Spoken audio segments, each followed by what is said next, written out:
New details about a man arrested in Queens for plotting a terror attack. Prosecutors say the 19-year-old spoke to an undercover agent and tried to make plans to carry out a knife attack. But the suspect's attorney says his client never intended to act out on what was little more than a fantasy. Eyewitness News reporter Jim Dolan live in downtown Brooklyn with more on this story. Jim. Yeah, Dave, two starkly different views of 18-year-old Awais Chudhary in this federal courthouse today. Prosecutors say he's a committed terrorist who wanted to kill people in his East Elmhurst neighborhood with a special military knife in support of ISIS.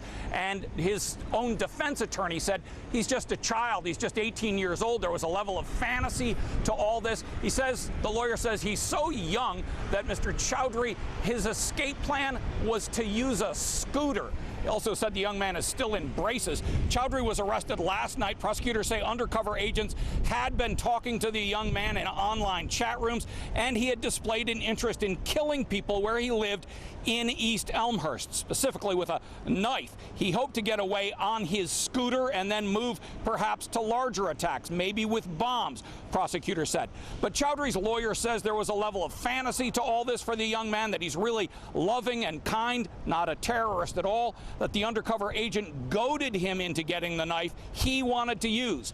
That's not how the police saw it at all.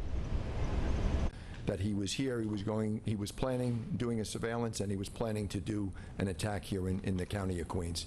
It was a great example, textbook case of cooperation and great work and investigative work by the Joint Terrorist Task Force. Chudhary was held without bail in court today. The judge in the case saying, quote, "This young man intended to kill his neighbors, and he is an imminent threat if he is released." We spoke to a family member off camera today. He said the young man needs counseling, not jail, but he's facing an awful lot of jail time if he is convicted.